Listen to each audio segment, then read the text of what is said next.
Thank you, Marie. Good morning, everyone. Merci Marie, bonjour à tout le monde. Je m'appelle George Krikorian, je suis membre de la mairie de la commune de Burj-Hamoud au Liban.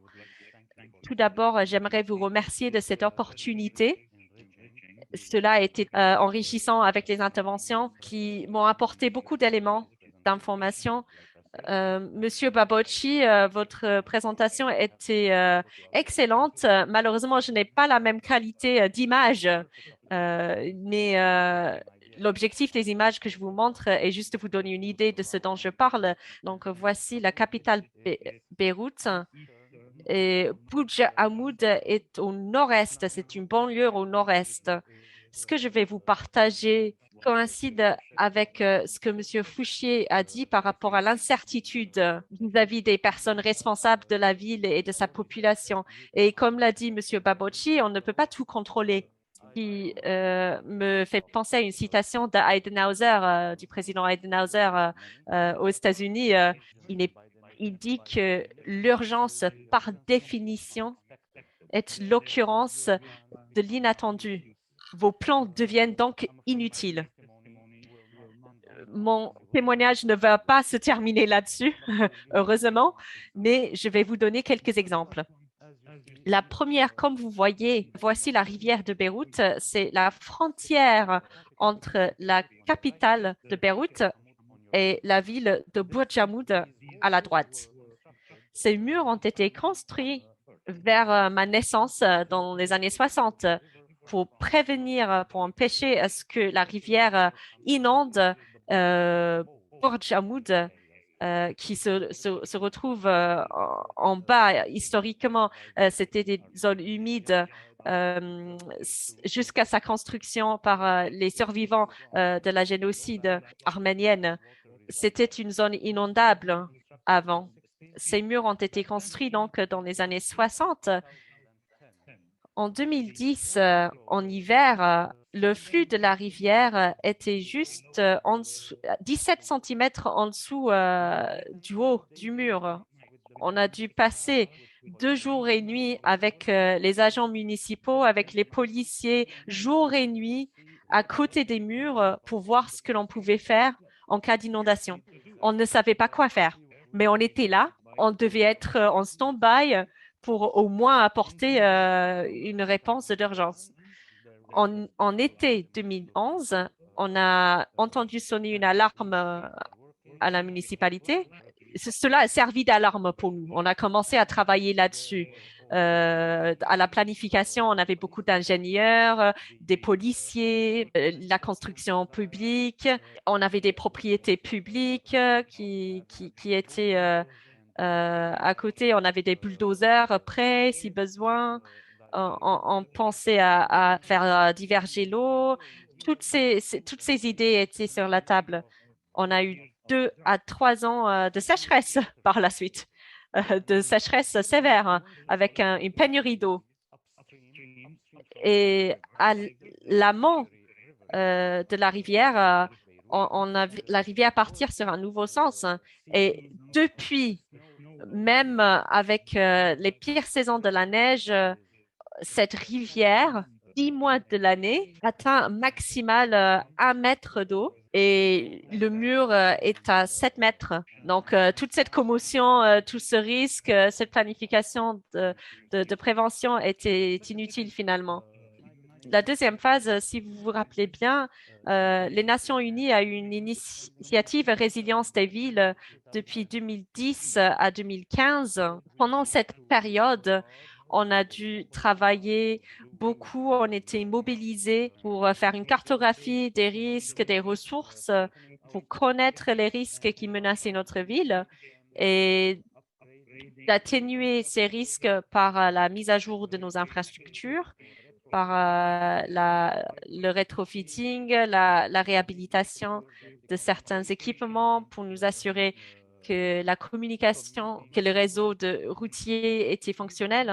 On a eu le gouvernement du quartier qui a travaillé là-dessus. On a eu une campagne de formation, d'éducation et de sensibilisation au public à l'échelle de ce quartier. Quand on a sécurisé des financements et la planification à long terme pour adapter ces villes et ces quartiers à cette cartographie des risques, d'un coup, 2011, début 2012, la crise syrienne est venue au Liban euh, de pleine frappe. Les pays voisins de la Syrie ont dû recevoir de grands nombres de réfugiés de la Syrie, mais la première différence, c'est que les autres pays ont reçu beaucoup d'aide internationale, ce qui n'est pas vrai pour le Liban. Deuxièmement, ces pays ont su contrôler l'arrivée de ces réfugiés et les orienter vers des camps de réfugiés, qui n'a pas été le cas à Bouchamoud.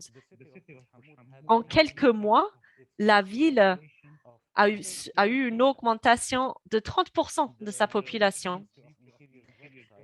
Le ministère de l'Intérieur du Liban indique qu'en 2015, Burjamoud avait une population de 150 000.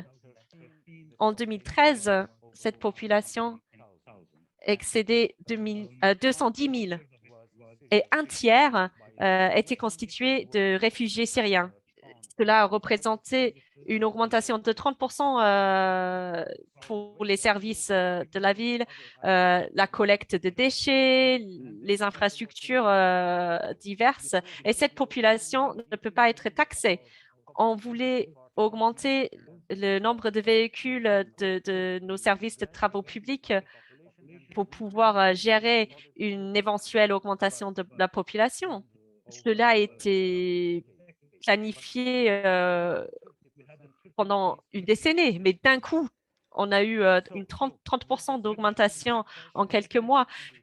Avec cette crise de réfugiés syriens, on a eu des défis d'infrastructure, des défis de services municipaux, mais aussi des défis de sécurité. Il y avait des problèmes de sécurité, des problèmes sociaux, des tensions entre les réfugiés et la communauté d'accueil, des tensions au sein de la communauté réfugiée. Soi-même, il y en avait qui étaient pro-régime, contre-régime. Et il y avait une augmentation soudaine et brutale des loyers. On voulait trouver une solution à long terme pour le problème de logement, mais il y a eu une augmentation brutale des loyers, du chômage. Tous nos plans étaient suspendus. Je vais parler du plan de logement.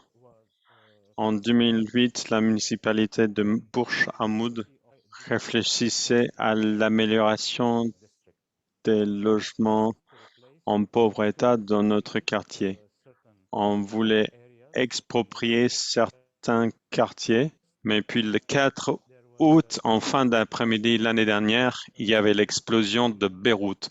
Cette explosion a créé des dommages dans un rayon de 3 km² et Bourj Hamoud a reçu avec beaucoup de dommages. Vous pouvez voir ici le rayon de l'impact de l'explosion et Bourj Hamoud est juste ici à proximité. 55% des bâtiments dans Bourj Hamoud ont eu des dommages. 5% gravement endommagés, 20% des dommages moyens, et puis le reste c'était des dommages légers, on peut dire.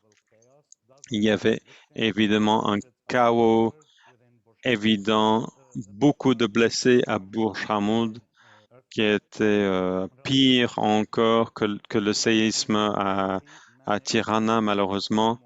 Comme M. Babocci a décrit la réponse à Tirana au séisme, ça m'a rappelé notre réponse. On a pu rapidement gérer les décombres et puis apporter des soins. Mais après, il faut un travail de reconstruction.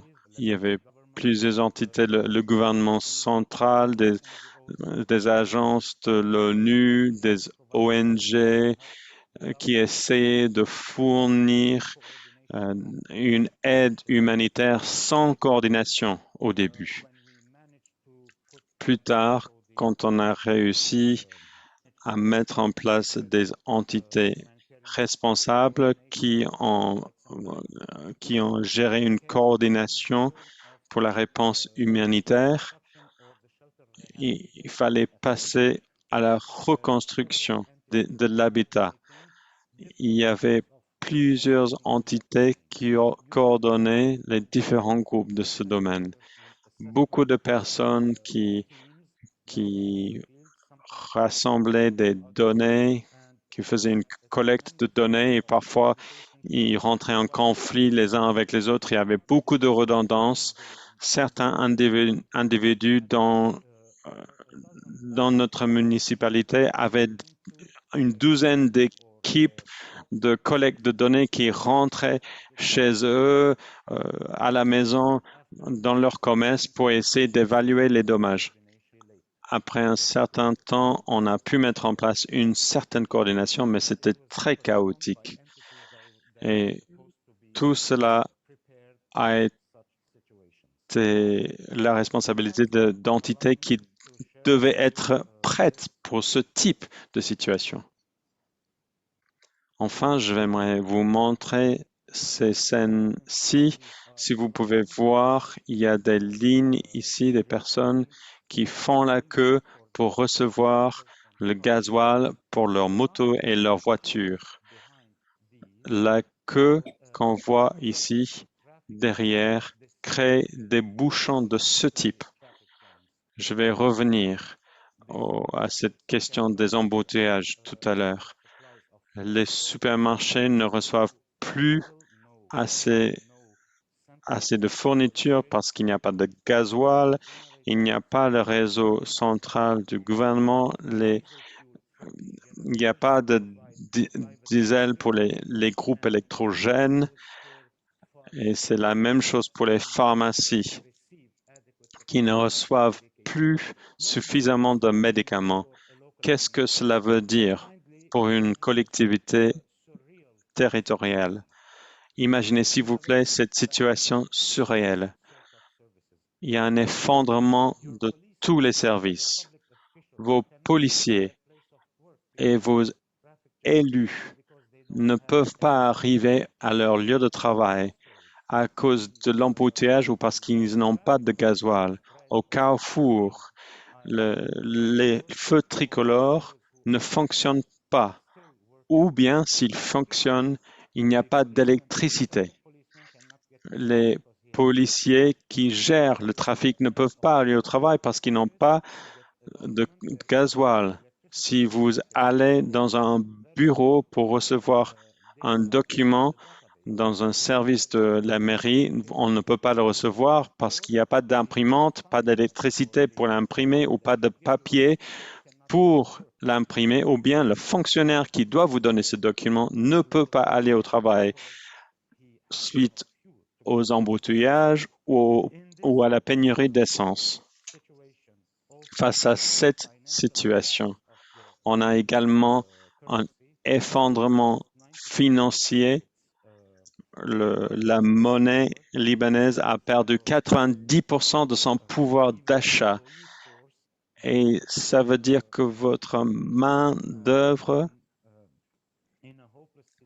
est dans une situation désespérée.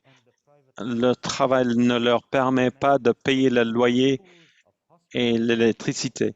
Imaginez la situation des écoles, des hôpitaux, des administrations. C'est franchement une situation incroyable, tragique. Si vous êtes venu au Liban dernièrement, vous pourriez rendre témoignage. Je peux peut-être revenir à cette citation d'Eisenhower que la définition de l'urgence, c'est qu'on ne s'y attend pas.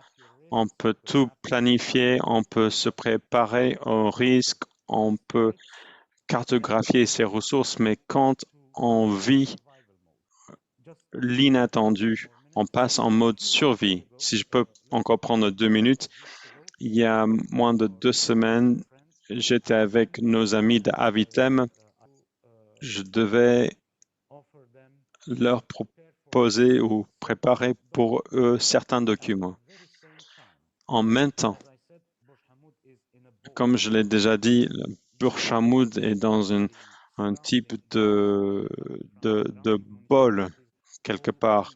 Les eaux usées qui viennent d'autres municipalités arrivent tous à Burj Al Amoud et il y a une pompe centralisée qui prend ces eaux usées de 7 mètres en profondeur pour les projeter dans la mer.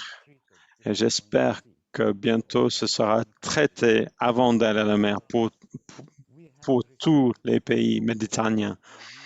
Nous avions reçu un appel téléphonique quand nous étions travaillés sur d'autres questions de la municipalité. L'agence de l'eau nous a appelé pour dire qu'il n'avait plus de gasoil pour les électrogènes pour ces pompes. Et ça voulait dire que si nous, en tant que municipalité, ce n'est pas notre devoir, mais si nous, on ne pouvait pas fournir le gasoil à cette agence pour ces électrogènes, et c'est les électrogènes qui font fonctionner les pompes, Burj Al Amoud allait être inondé par 2000 mètres cubes d'eau usée. Il fallait laisser tomber toutes les initiatives, tous mes projets, tous les documents qu'il fallait que je présentais à Avitem. Le maire devait tout oublier. Il fallait travailler vite pour trouver le gasoil pour cet électrogène. C'est ce qui peut se passer dans une situation d'urgence de ce type. Alors, je ne suis pas en train de dire, et je ne veux pas conclure en disant que la planification est inutile. Malgré tout ce que j'ai dit, connaître ses risques, connaître ses ressources est essentiel. Mais c'est également essentiel de ne pas s'accrocher à ces plans. Il faut être flexible, agile. Il faut être prêt à utiliser ce qu'on a pu avoir pendant la phase d'étude, pendant l'étude des risques, l'étude de la topographie. Si on utilise tous ces éléments, il faut oublier les plans qui ne fonctionnent pas, il faut résister, il faut utiliser tout ce bagage que vous avez pour créer des solutions là où c'est possible. Merci beaucoup. Désolé, j'ai dû aller un peu rapidement. J'espère que c'était assez clair pour vous. Merci beaucoup.